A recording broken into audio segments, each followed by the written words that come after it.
2014లో ప్రీతం ప్రధాని నరేంద్ర మోడీ గారు అధికారంలో వచ్చిన తర్వాత 2014 నుంచి 2024 వరకు నరేంద్ర మోడీ గారు డాక్టర్ బాబాసాహెబ్ అంబేద్కర్ ఏదైతే రాజ్యాంగం రాశారో ఆ రాజ్యాంగ స్ఫూర్తిని కాపాడుకుంటా రాజ్యాంగంలో డాక్టర్ బాబాసాహెబ్ అంబేద్కర్ ఏదైతే ఆశించిందో దళిత సమాజం ఒక వాస్తవిక అభ్యున్నతి జరగాలి.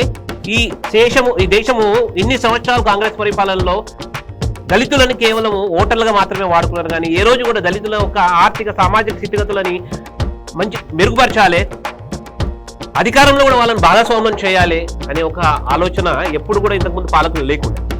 కానీ నరేంద్ర మోడీ గారు ఎప్పుడైతే 2014 ప్రధానమంత్రి అయిన తర్వాత బాబాసాహెబ్ అంబేద్కర్ ఆశయాలను అక్షరాల ఆచరించి అమలు చేసిన ఒక నాయకుడు ప్రీతం ప్రధాని నరేంద్ర మోడీ గారు.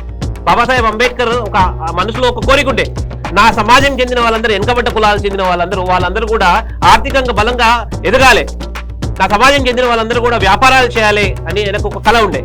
డాక్టర్ బాబాసాహెబ్ అంబేద్కర్ సాహిత్యాన్ని చదివిన నరేంద్ర మోడీ గారు డాక్టర్ అంబేద్కర్ ఓవర్సీస్ ఎడ్యుకేషన్ పేరు మీద, డాక్టర్ అంబేద్కర్ ఇంక్యుబేషన్ సెంటర్ పేరు మీద షెడ్యూల్ కులాలకు చెందిన వాళ్ళందరికీ కూడా ఒక చక్కటి వేదిక కల్పించి వాళ్ళని విదేశాలకు పోవడానికి అవకాశం కల్పించారు. వాళ్ళ వ్యాపారాలు చేయడానికి వారికి కొలాటరల్ లేకుండా లోన్ ఇప్పించి చాలా మంది యువకుల ఒక ఆర్థిక స్థితిగతులు, దళిత సమాజం చెందిన యువకుల స్థితిగతులు మార్చిన నాయకుడు ప్రీతం ప్రధాని నరేంద్ర మోడీ గారు.